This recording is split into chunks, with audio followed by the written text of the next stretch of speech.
여러분 안녕하십니까? 광주 MBC 뉴스투데이 시작합니다. 먼저 오늘의 주요 뉴스입니다. 자유한국당 황교안 대표가 취임한 지 한 달이 지나는 동안 5.18과 관련한 여러 현안들이 더 꼬이고 있습니다. 선거법 위반 혐의로 기소된 윤장현 전 광주시장이 어제 처음으로 재판에 출석했습니다. 사기꾼에게 중도돼 대가성 여부가 쟁점이었습니다. 선거법 위반 혐의로 1심에서 당선 무효형을 선고받은 김사모 광산구청장의 위헌 심판 신청이 인용되고 항소심 재판이 중단됐습니다. 누구나 LPG차를 보유할 수 있도록 규제가 풀리면서 LPG차에 대한 관심이 뜨거워지고 있습니다. 자유한국당 황교안 대표가 취임한 지 한 달이 지나는 동안 5.18 문제는 계속 꼬이고 있습니다.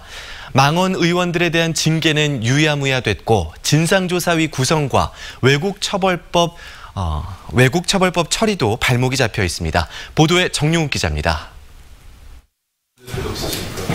5.18 망언 의원들에 대한 후속 조치가 전혀 되지 않고 있다. 민주당 박주민 최고위원이 최고위원 회의에서 취임 한 달을 맞은 자유한국당 황교안 대표를 비판했습니다.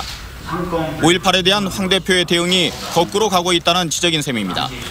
진정 제1야당의 대표로서의 역할을 하고 있는지 의문스럽다라는 말을 할 수밖에 없는 상황인 것 같습니다. 지난달 27일 당대표 취임 이후 황 대표는 이렇게 말했습니다. 당과 충분하게 좀 상의하겠습니다. 네. 하지만 한 달이 되도록 망언 의원 누구도 징계가 확정되지 않았습니다. 되려 국회 윤리심사자문위원회에 한국당 추천위원 3명이 갑자기 사퇴하면서 징계 절차는 사실상 중단된 상태입니다. 또 5.18 진상규명위원회에 조속한 출범을 위해 대통령까지 나서 위원 재추천을 요구했지만 황 대표는 반응을 보이지 않고 있고 여야 대립 속에 5.18 역사왜곡 처벌법은 언제 국회를 통과할지 알 수 없습니다. 자유한국당이 전두환 씨 그늘에서 벗어나지 못하고 있다며 우월단체들이 비난하는 건 이런 이유에서입니다. 본인들이 나서서 앞장서서 해줘야만이 그 전두환의 하수인 당이라는 전두환의 꼭두각시이지 않나라고 하는 그런 국민들의 의혹을 떨칠 수가 있을 것이다. 5.18 민주화운동은 내년이면 40주년을 맞습니다. 하지만 왜곡 책임은 달뱀으로 일관하고 진상규명 요구엔 귀를 막고 있는 자유한국당의 어깃장 속에 5.18의 시계는 거꾸로 가고 있습니다. MBC 뉴스 정용욱입니다. 민주평화당 광주시당이 5.18 역사왜곡 처벌과 망언 의원 징계를 촉구하는 홍보 차량을 오는 5월 18일까지 광주에서 운행합니다. 이 홍보 차량은 5.18 민주광장과 광주 송정역, 유스케어 터미널, 광주의 주요 대학 등 거점을 돌며 자유한국당의 해산과 망언 의원 3인방의 제명 등을 촉구합니다. 오늘도 초미세먼지에 조심하셔야겠습니다. 현재 광주 전남 대부분 지역에서 초미세먼지 농도 높게 치솟아 있고요. 나쁨 수준을 보이고 있습니다. 다행히 오늘 오후 들어서는 북쪽에서 깨끗한 공기가 불어들면서 미세먼지는 차츰 해소되겠습니다. 그 전까지 마스크 착용 잘하셔야겠습니다. 오늘 대체로 맑은 날이 예상되는데요. 구름의 양은 많겠습니다. 또 출근 시간대를 전후해서 옅은 안개가 끼어 있겠는데요. 가시거리는 5km 안팎으로 차량 운행에 지장은 없겠습니다. 오늘도 기온이 크게 오르면서 4월 중순의 봄 날씨를 보이겠습니다. 대부분 지역의 한낮 기온 20도 안팎까지 오르면서 매우 포근하겠지만 큰 일교차에는 계속해서 주의하셔야겠습니다. 날씨 정보였습니다. 선거법 위반 혐의로 기소된 윤장현 전 광주시장이 어제 처음으로 재판에 출석했습니다. 하지만 영부인을 사칭한 사기꾼의 증인 신문이 길어져 법정에서는 진술할 기회가 없었습니다. 검찰과 변호인은 공천 대가성 여부를 놓고 공방을 벌였습니다. 남궁 기자가 보도합니다. 담담한 표정의 윤장현 전 광주시장이 법원의 모습을 드러냈습니다. 지난해 연말 검찰 소환 조사 이후 석 달 만이고 재판이 시작된 지 3번째 만에 처음 법정에 출석하는 겁니다. 공직선거법 위반 혐의에 대해 어떻게 생각하십니까? 네, 재판에 성실하게 임하겠습니다. 검찰은 먼저 권양숙 여사를 사칭한 김모 여인을 상대로 증인신문에 나섰습니다. 윤 전 시장과 김 여인이 주고받은 260여 개의 문자 메시지를 제시하며 윤 전 시장이 건넨 4억 5천만 원과 김 씨 자녀 채용 청탁을 들어준 것이 지방선거 공천을 바래서였는지를 추궁했습니다.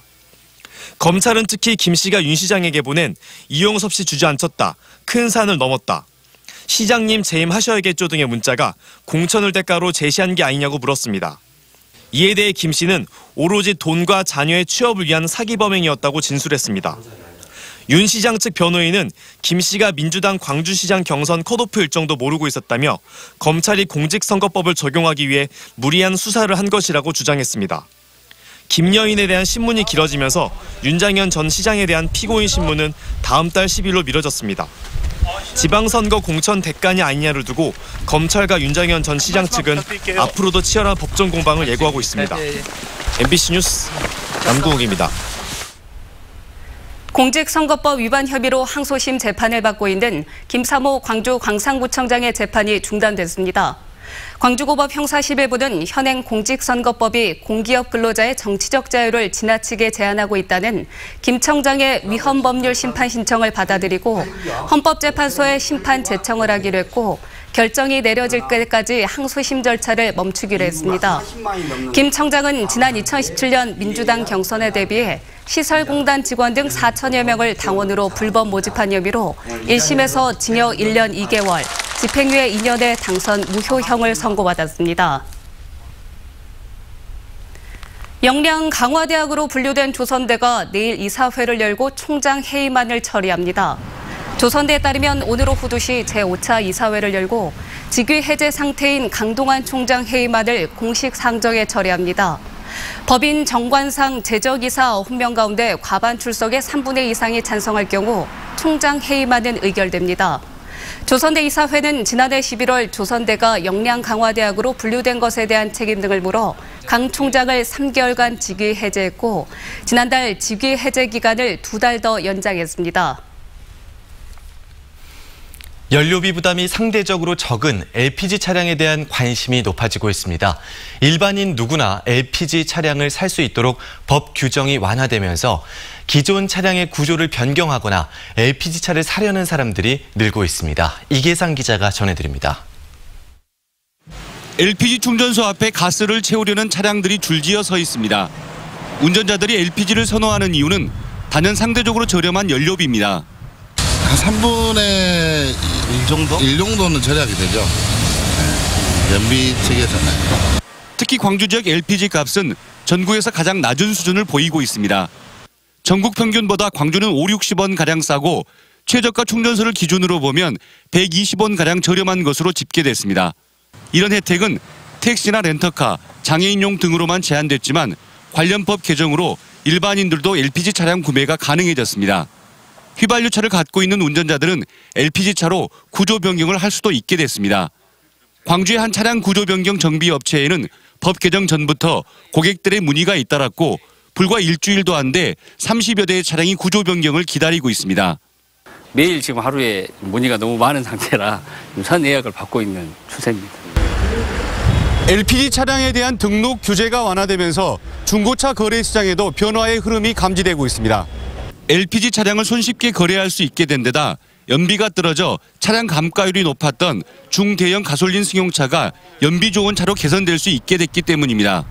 처음에 비용이 많이 들어가지만 차후에 유지비가 좀 덜 들어갈 걸 계산해서 그거를 찾으시는 고객분이 계신 것 같습니다.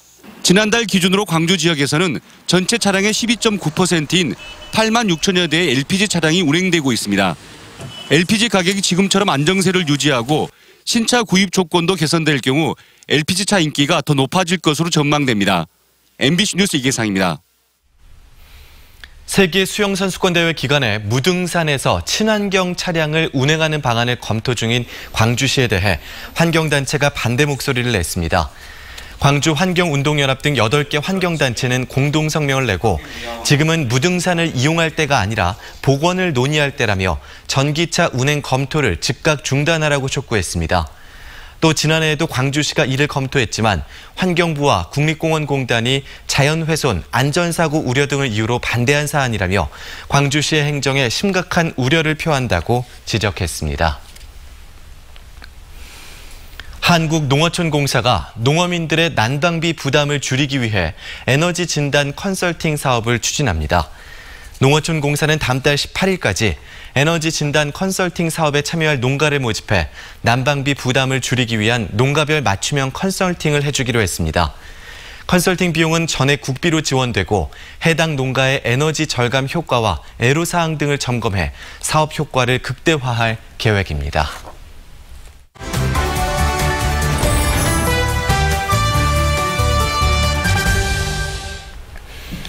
한국화에서는 소수의 사람들을 위해 그려지는 그림이 있습니다. 바로 스승이 제자들을 가르치기 위해 그리는 본보기 그림, 체본입니다. 의제 허백년 선생의 체본 작품들이 의제미술관에서 전시되고 있습니다. 광주 문화재단 이유진 정책연구 교류팀장이 여러분을 안내합니다. 안녕하십니까? 네, 안녕하세요. 네, 안녕하십니까? 네.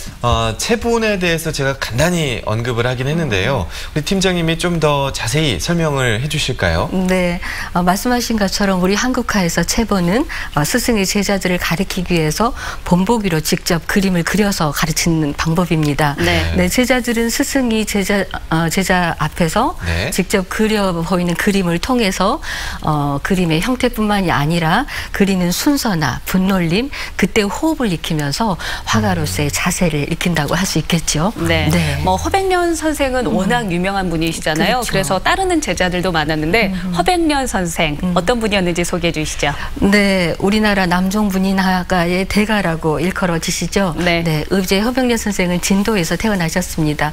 1937년 무등산 중심사 계곡에 정착하셔가지고 이후 평생 그쪽에서 사셨는데요. 네, 시서화는 구분하지 않고 하나라고 생각을 했습니다. 네. 그리고 그 진정성은 격조 높은 정신과 올바른 삶으로부터 나온다고 생각을 하셨는데요.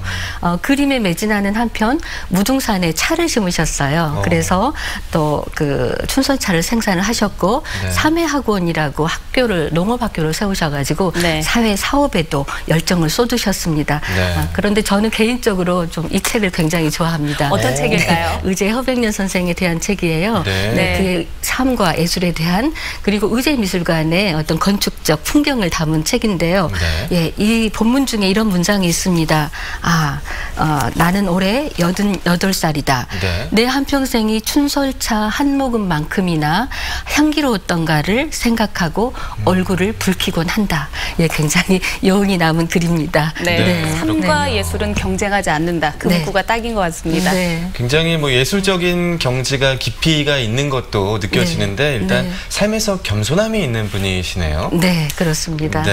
자, 이번에 볼 수 있는 의제 허백년 선생의 체본들은 그러면 어떤 것들이 있습니까? 네, 이번 전시 제목이 그림의 본으로 삶의 본이 되다입니다. 제자가 간직하고 있던 체본 중에 사곤자하고 화조화를 한 30점 정도 모은 전시인데요. 전시실에서 만나는 그 그림들은 낙관이 찍혀 있지 않습니다. 그래서 약간 미완성의 느낌이 나는 거죠. 근데 이제 서양화 같은 경우에서는 드로잉이라든가 에스키 전시를 많이 합니다. 그러니까 작업 과정을 굉장히 생생하게 이해할 수 있도록 하는 거죠. 근데 한국화에서 이렇게 체본을 전시하는 거는 아마 최초이지 않나 싶습니다. 그런데 특히 2층 전시장에는 춘설원 아직도라는 작품이 있습니다. 이제 의제 허백년 선생의 제자들이 선생님의 은혜에 보답하기 위해서 이렇게 합작을 한 작품이에요. 각종 꽃들이 서로의 아름다움을 뽐내듯이 제자들이 기량을 다하여 합작한 작품입니다. 자료 화면에도 나오는데 굉장히 거대한 작품이네요. 그러면 제자를 가르치기 위한 그림이라면 의제 선생의 화법 같은 것도 배울 수 있을까요? 네, 전시장 그림 모란꽃을 보면은 옆에 이제 작품 설명이 있습니다. 거기에는 그림을 그릴 때 윤곽선으로 형태를 그린 것을 구룩법이라고 써 있고 먹의 농담으로 형태를 만드는 것을 몰골법이라고 합니다. 그래서 흰 모란꽃을 그릴 때는 구룩법, 그다음에 자줏빛 모란을 그릴 때는 몰골법으로 그린다라고 쓰여 있긴 합니다만은 의제 선생님은 기법보다는 그러니까 그리는 대상이 가지고 있는 상징성, 그리고 본인이 그거를 어떻게 자신의 느낌과 개성으로 그려내느냐라고 하는 것을 굉장히 중요시 여겼다고 합니다. 기쁜 기운으로 난을 그리고 성난 기운으로 대를 그린다라는 표현도 있더군요. 그러니까 성난 기운이라고 하는 거는 노한 성질을 말하는 게 아니라 이렇게 강한 마음을 가슴 속에 담아야만 대나무의 강함을 표현할 수 있다라고 하는 그런 어떤 의미가 있다고 할 수 있겠죠. 기술적인 면보다 어떤 상징성적인 부분을 더 강조한 자신의 어떤 개성을 그 그림 속에 표현하는 그런 마음들. 지금 전시 전시도 전시인데요. 이번에 전시 중에 특강도 열린다고 합니다. 그 부분도 좀 소개해 주시죠. 네, 지난 3월에 이어서 4월까지 이번에 지금 4월 말까지 전시가 이어지는데요. 네. 4월 13일 오후 2시입니다. 의제미술관 지하 세미나실에서 열려요. 우리 그림 속의 화조와 특강인데요. 신임 이소넉 관장이 직접 강사로 나섭니다. 네. 화조 용모화에 대한 강의가 아주 기대가 되는데요. 우리 꽃 그리고 우리 나비 그러면 단지 예뻐서라기보다는 알고 보면 굉장히 재밌는 이야기가 있구나라고 하는 거를 알게 되실 텐데요. 그래서 이제 보는 그림이라기보다는 읽는 그림의 시간이 되지 않을까 싶습니다. 네. 신임 이소넉 관장은 조선시대 매화도 연구로 박사 연구를 받기도 하신 분입니다. 알겠습니다. 네, 이유진 정책연구 교류팀장과 이야기 나눴습니다. 감사합니다. 예, 감사합니다.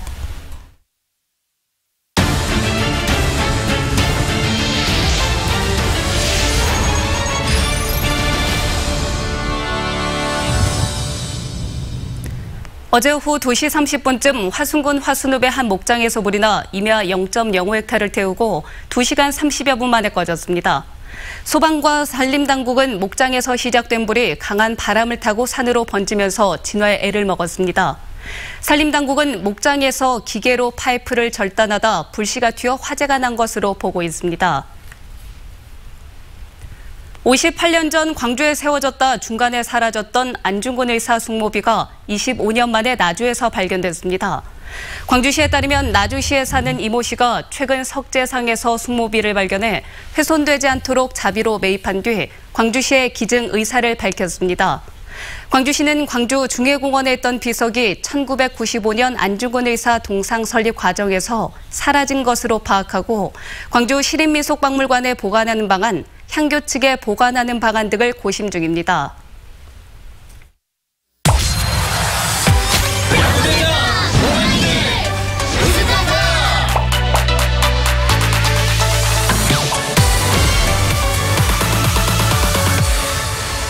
자, 2라운드에 지명이 됐었던 이글스의 선발 투수. 출발은 좋지 못한 현재인데요. 바운드볼 튀었습니다. 주자들은 모두 스타트. 3루와 2루까지 한 베이스더 전진합니다.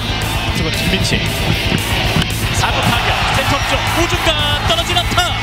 3루자 득점 그리고 2루자까지 홈으로 홈까지 들어옵니다. 오늘도 만루에서 김민식이 해결사 역할을 해냅니다. 좌익수 깊숙한 위치로 갔었던 타구예요. 이성현의 타구 전광판에 점수를 새겨 넣습니다. 오늘도 이성현의 홈런포. 다섯개 김민식 때렸습니다. 왼쪽을 향합니다. 멀리 가는 타구 좌중간 완벽하게 갈라냈습니다. 한 명의 주자 득점 그리고 두 명의 주자까지 나주와 스피드를 살려서 공보다 빠르게 들어왔습니다. 클러치 히터 클러치 포수 김민식. 최원준 밀어냈습니다. 약간 먹힌 타고 좌익수 사이 떨어졌습니다. 또 하나의 적시타 3루자 김민식을 불러드립니다. 최원준 2루까지 들어갑니다. 타이거스 한 점 더 벌어집니다. 최원준의 적시타. 투아웃 상황. 2구 타격 투수 옆쪽 빠졌습니다. 중견수 편타. 3루자를 홈으로 불러드립니다. 이명기 때렸습니다. 1, 2간 뽑아내는 우측 안타. 타점을 기록하는 이명기, 안타를 때려내는 이명기입니다. 김태균에게 3구 바깥쪽 스윙. 자, 배트 돌았습니다. 삼진으로 물러납니다. 기아 타이거스 개막 3연패를 끊어냅니다.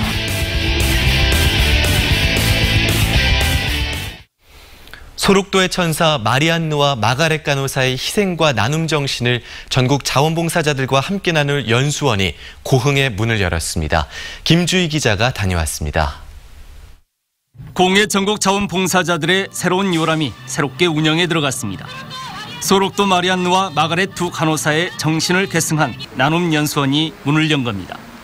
소록도 마리안느 마가렛 나눔 연수원은 170석 규모의 강의실과 생활관, 전시관 등 시설을 갖추고 있습니다.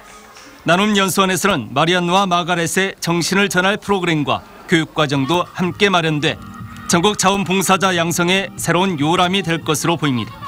특히 전국 자원봉사 문화의 확산에도 새로운 중심이 될 것으로 전망되고 있습니다. 앞으로 많은 자원봉사 프로그램과 그리고 이곳에서 공직자들과 간호사들 교육을 통해서 봉사의 정신과 나눔의 정신을 교육하도록 이렇게 하겠습니다. 지역사회도 나눔연수원의 개관에 각별한 의미를 부여하며 크게 반기고 있습니다. 영광스럽고 그분들 이름을 또 여기다 남긴다는 것이 굉장히 기쁩니다. 이제 또 우리가 할 일을 또 여러분들에게 세워줘서 정말로 고맙게 생각합니다. 마리안느와 마가렛 두 간호사의 노벨 평화상 후보 추천을 위한 활동들이 활발히 추진되고 있는 가운데 새롭게 문을 연 나눔연수원. 소록도 천사들의 숭고한 봉사 정신을 계승하고 나눔과 배려의 문화를 확산시키는 의미 있는 공간이 될 것으로 기대됩니다. MBC 뉴스 김주입니다. 남북 정상의 4.27 판문점 선언 1주년을 맞아 다음 달 27일 비무장지대에서 인간띠 잇기 행사가 열립니다. 이번 행사는 강화에서 고성 사이 500km를 지방별로 구간을 나눠 인간사슬을 연결하는 것으로 광주와 전남이 맡은 구간은 임진각 주변 10km입니다. 광주와 전남 시민단체들은 지난달 말 인간띠 잇기 광주 전남 본부를 출범하고 광주 전남 각각 5,000명씩을 목표로 참가자 모집에 들어갔습니다. 광주시와 광주시 산하 공공기관들이 노사 상생도시를 실현하기 위해 공동 협약을 맺었습니다. 광주시와 광주도시공사, 광주도시철도공사, 환경공단 등 7개 공공기관은 노사 상생문화 정착을 위해 노력하고 노사 갈등이 발생할 경우 적극적으로 중재하기로 협력했습니다. 광주시와 공공기관 노사는 노사 상생 협의체를 만드는 데도 협력하기로 했습니다. 광주 광산구가 구금고 운영기관 재심의 논의를 중단하기로 했습니다.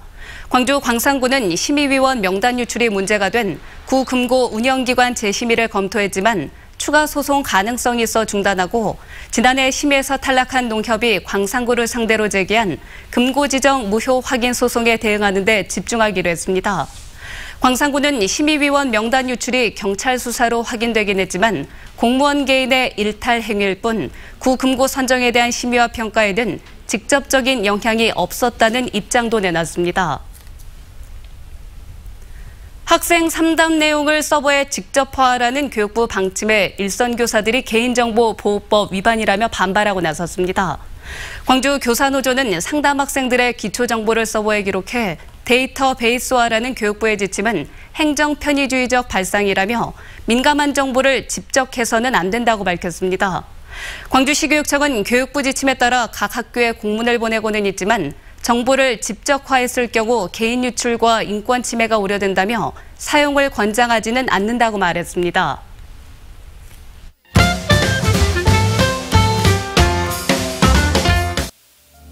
이번 주 토요일과 일요일 고싸움놀이 테마파크에서는 제37회 고싸움놀이 축제가 열립니다.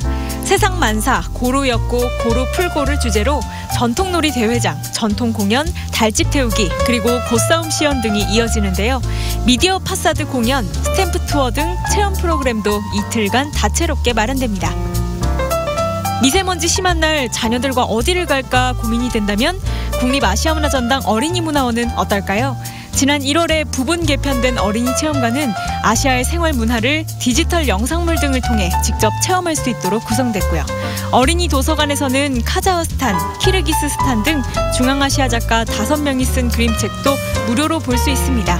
현재 진행 중인 그림책 전시는 오는 4월 7일까지 운영됩니다. 일상과 자연, 동물, 풍경 등 다양한 소재의 상상력을 더한 현대 미술들이 광주문화예술회관에서 오늘부터 전시됩니다. 문화예술회관의 기획전시 상상정원인데요. 자유분방하고 유쾌한 작품들을 감상하며 즐거운 상상의 세계로 떠나보시죠. 제대로 된 사과나 치유도 받지 못한 채 모든 것을 포기하고 살아온 위안부 피해자들. 피해 여성들에 대한 사회적 편견과 제재를 조명해 치유까지 나아가는 전시. 역사는 없다 2019 위안부 피해자전이 모든 현대미술관에서 열립니다. 4월 5일부터 5월 31일까지 전시 기간 중에는 전시 연계 교육 프로그램과 세미나, 관련 영화 상영도 진행됩니다.